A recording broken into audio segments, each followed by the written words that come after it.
Estou longe de acreditar estejam vencidas as dificuldades. Encontrareis muitos obstáculos e sereis humilhado, mas afinal de contas, a verdade brilhará.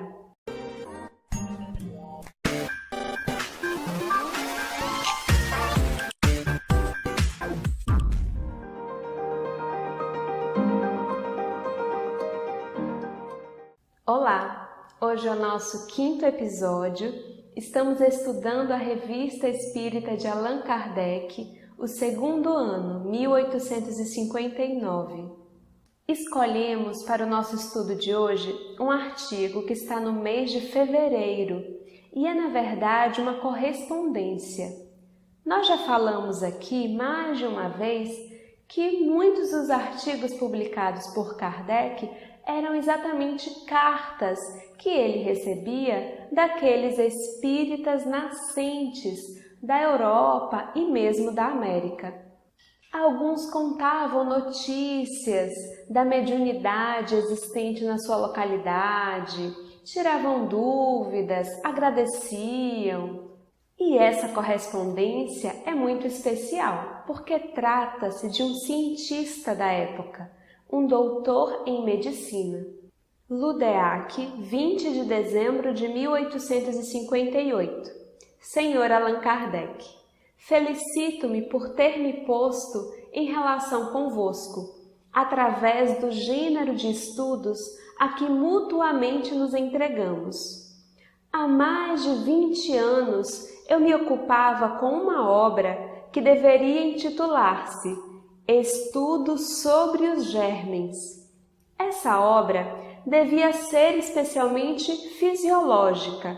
Entretanto, minha intenção era demonstrar a insuficiência do sistema de Bichat, que não admite senão a vida orgânica e a vida de relação.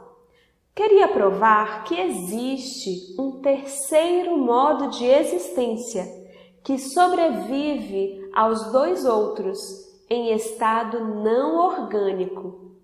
Esse outro, terceiro modo, nada mais é que a vida anímica, a vida da alma, ou espírita, como chamais. Numa palavra, é o germen primitivo que engendra os dois outros modos de existência orgânica e de relação. Olha que coisa mais interessante isso! Um estudioso da ciência, da medicina, que estava através de um estudo fisiológico, inclusive, acadêmico, tentando mostrar que para além da vida orgânica, que para além da vida de relação, existia uma causa, existia um germen, algo primitivo e que sobrevivia à vida orgânica, e que é exatamente a vida da alma, a vida anímica, que Kardec chama de vida espírita ou espiritual. Quando se falou das mesas girantes, entreguei-me logo a essa prática e obtive resultados tais que não tive mais nenhuma dúvida quanto às manifestações. Logo compreendi que chegara o momento em que o mundo invisível ia tornar-se visível e tangível, e desde então marcharíamos para uma revolução nunca vista na ciência e na filosofia. Entretanto, estava longe de esperar que um jornal espírita pudesse estabelecer-se tão depressa e manter-se na França. Hoje, Senhor, graças à vossa perseverança, é um fato consumado e de grande alcance. Estou longe de acreditar que estejam vencidas as dificuldades. Encontrareis muitos obstáculos e sereis humilhado, mas afinal de contas, a verdade brilhará. O primeiro pensamento que me veio à mente foi uma admiração desse cientista, Porque apesar de todo o estudo, de todo o respaldo dele enquanto cientista, enquanto estudioso da fisiologia humana, da medicina, ao mesmo tempo ele se permitia hipóteses para além do que a ciência havia avançado na época, a ponto de se permitir participar de reuniões de mesa girante, que estavam em voga naquela época e muitas pessoas se reuniam não para estudar, mas só para se divertir, só por curiosidade. E nós vemos em Kardec, esse estudioso que buscou ali um objeto, buscar entender aquele fenômeno que estava acontecendo. E encontramos nesse médico essa mesma lucidez, esse mesmo equilíbrio entre o espírito investigador sério, cético, científico e também a tolerância, a oportunidade de compreender que nós não alcançamos tudo ainda, que existem coisas para além do tangível, para além do que a ciência da nossa época já alcançou, já compreendeu. Porque o que nós vemos ainda hoje, na maioria das pessoas, são os extremos. É de um lado aquela pessoa que acredita em absolutamente tudo e é facilmente enganada, que acredita nos espíritos e não compreende que os espíritos são exatamente as almas dos homens que viveram aqui na Terra.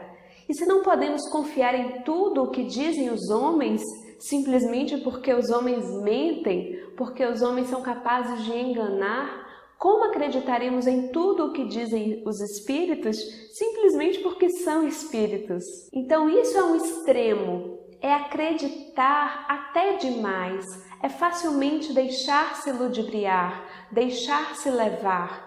E de um outro lado temos o outro extremo, daquele que também não acredita em nada, daquela pessoa que o milagre pode acontecer na frente dela, e ela vai encontrar uma forma de racionalizar, de explicar o impossível e não vai acreditar e não vai compreender, porque ela também está muito engessada, muito arraigada no extremo da incredulidade.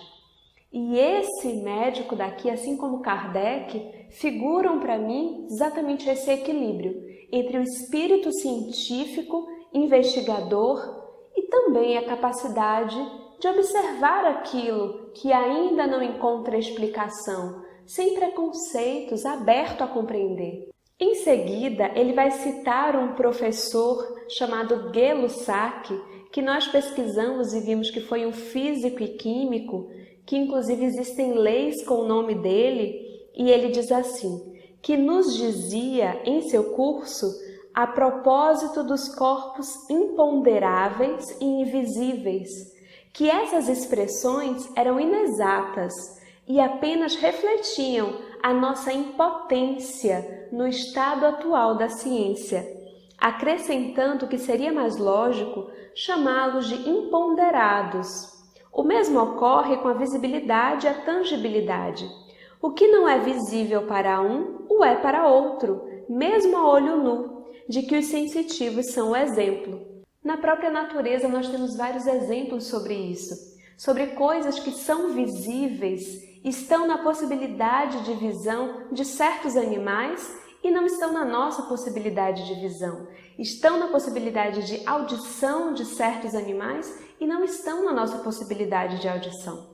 Então, como podemos achar que apenas existe aquilo que nós vemos, aquilo que nós ouvimos, aquilo que nós tocamos, quando a própria natureza material nos dá mostras de um universo para além das nossas possibilidades sensitivas? No Livro dos Espíritos, nós encontraremos uma questão que fala sobre isso, sobre a nossa impossibilidade de compreender certas coisas porque nos falta o sentido.